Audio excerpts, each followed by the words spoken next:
হরে কৃষ্ণ। সেই ভগবানের কথা কিছু বলবার চেষ্টা করছি। ঋষিদের যেসব লীলা তা আমাদের আসলে শেখাবার জন্য। একবার নারদ বেড়াতে বেড়াতে হিমালয়ের একটা গুহা দেখে তার তপস্যা করবার ইচ্ছা জাগলো। তো সেখানে বসে সে ভগবানের নাম জপতে শুরু করে দিল। খুব শীঘ্রই তার সমাধি লেগে গেল। এখন এই সমাধি লেগে গেলেই সবচেয়ে বেশি ভয় পায় ওই স্বর্গের রাজা ইন্দ্র। ইন্দ্রর ভয় যে এ যদি ভগবানকে প্রসন্ন করে ফেলে তাহলে এ তো বর চাইবে, আর যদি স্বর্গের সিংহাসনটা চেয়ে নেয় তাহলে তো আমাকে বেঘর করে দেবে।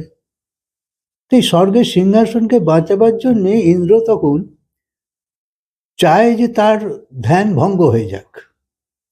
সেজন্যে কামদেব হলো তার প্রধান অস্ত্র।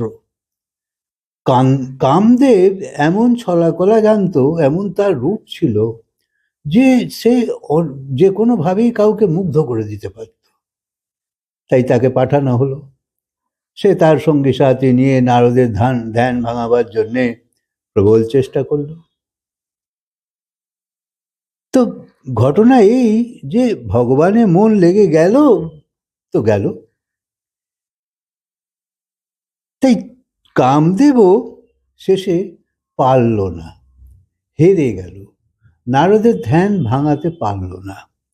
যখন পারল না তখন নারদের কাছে এসে কামদেব তার গলায় একটা ফুলের মালা পরিয়ে দিল। তাইতে নারদের ধ্যান ভেঙে গেল। তো নারদ দেখছি আমার গলায় ফুলের মালা পরিয়ে দিয়েছে সামনে কামদেব। তো নারদকে সে সম্মান জানালো, সেটা বুঝলো। তাই কখনো কখনো নারদের মনে হলো তাহলে কামদেবও আমার কাছে পরাজিত হয়ে গেছে, সেও আমার ধ্যানকে ভাঙাতে পারেনি। তাই কখনো কখনো মানুষ এমনিতে হারে না, কিন্তু সম্মানের কাছে হেরে যায়। তাই কামদেব তাকে নিজের অস্ত্রে তো ঘায়াল করতে পারল না, কিন্তু তাকে ফুলের মালা পরিয়ে হারিয়ে দিল, অর্থাৎ ধ্যান ভেঙে গেল। তাই ফুলও একটা এখানে তীরের সমান কাজ করল। কামদেবের ছলাকলায় নারদের সমাধি তো সেইরাম হয়েছিল, কিন্তু ফুলের মালাতে সমাধি ভঙ্গ হয়েছে। তাই একটু বাহু দিল যে তুমি তো খুব উঁচু শান্ত, খুব বড় তপস্বী, তোমার সমাধিকে আমি ভাঙতে পারিনি এবং তোমার পায়ে আমি মাথা ঠেকাচ্ছি, আমি হেরে গেছি। তখন নারদের চোখ খুলে যেতে সব ঘটনাকে বুঝতে পেরে সে নিজেকে জিতেছি জিতেছি এই ভাবতে লেগে গেল। নারদ ভেবেছিল আমি তো জিতে গেছি, কিন্তু ভগবান শঙ্কর তো হেরে গেছে। তাই ফুলের মালায় কামদেবের যে উদ্দেশ্য ছিল সমাধি ভঙ্গ করা, তা তো সে করতে পেরেছে। তাই নারদের অহংকার হয়ে গেল।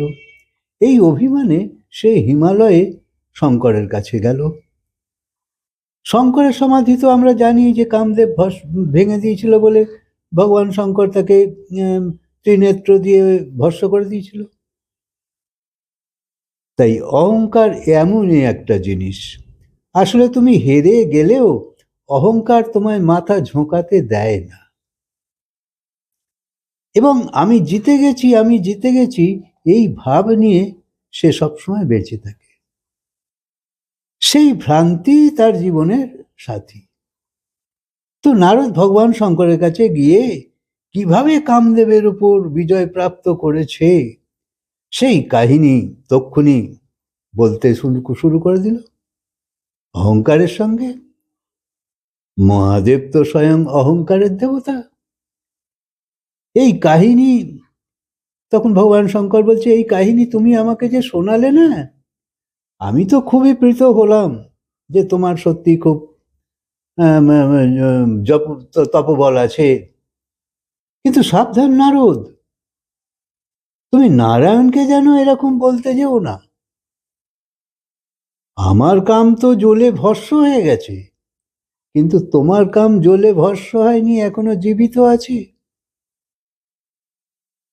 ভগবান কৃষ্ণ বলেছে, কামকে জিততে হবে না, কামকে খতম করতে হবে।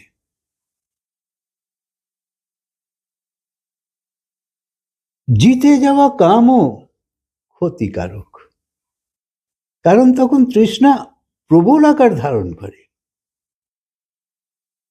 আসলে কাম হলো নিত্য শত্রু, অথচ একে আমরা পরম মিত্র ভাবি। এ কখনোই তোমার মিত্র হতে পারে না। হেরে যাওয়া শত্রু সবসময় বেশি ক্ষতিকর। তাই শঙ্করজি জেতবার না চেষ্টা করে সে কামদেবকে ভস্ম করে দিয়েছিল, নিজে কামকেও জ্বালিয়ে দিয়েছিল। এই দু চোখ তো কাম বিকারে মত্ত থাকে, তাই এই দু চোখে কাম প্রবল হয়, বাড়ে। তাই এই দু চোখ দিয়ে তো জ্বলবে না, তাই তৃতীয় চোখ দিয়ে শুধু জ্বালানো যেতে পারে। তাই এই তৃতীয় চোখ আমাদের সবাইয়ের আছে, কিন্তু যে খুলতে পারে সেই শিব, আর যে খুলতে পারে না সেই জীব। আমরা সবাই জীব। এই দুই চোখ দিয়ে জগতের আকর্ষণে যে মেতে থাকে, সে সারা জীবন দুঃখী থাকে। সুখ দুঃখ, জয় পরাজয়, হর্ষ শোক, মান অপমান, এসবই যে ফেঁসে থাকে, সে হলো জীব।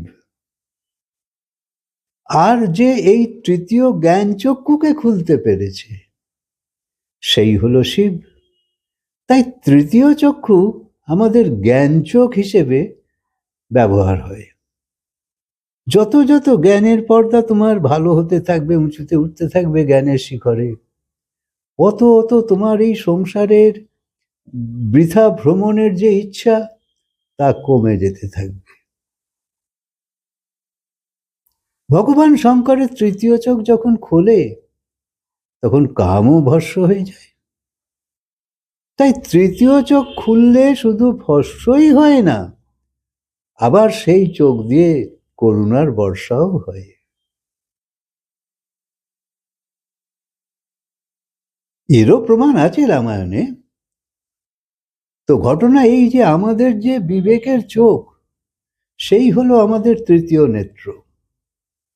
যত সৎসঙ্গ করবে তোমার বিবেক মজবুত হতে থাকবে, আর সেই বিবেক থেকেই তোমার উন্নতি হবে।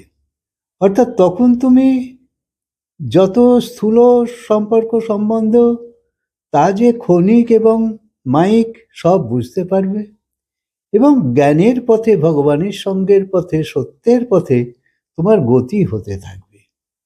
তাই তৃতীয় চোখকে বিবেকের চোখ বলে, আর সেই চোখ দিয়েই তোমার এই কামনা নষ্ট হয়। অর্থাৎ কিনা তখন তুমি একে সামান্য মানবে। তাই সৎসঙ্গ করলে তবে এই ভাব তোমার ভেতর জাগৃত হবে। না হলে তুমি এই সংসারে অনন্ত জন্ম, সবাই আমরা অনন্ত জন্ম ধরে ভ্রমণ করেই চলেছি, শুধু বিভিন্ন জিনিসের আকর্ষণ, একই সব জন্মে, সব কিছু সব একই। এই কাম, ক্রোধ, লোভ, মোহ, অহংকার, হিংসা, ঘৃণা, এইগুলোকেই আমরা নিয়ে প্রতি জন্ম ব্যবহার করে চলেছি, তাতেও ফুরুচ্ছে না।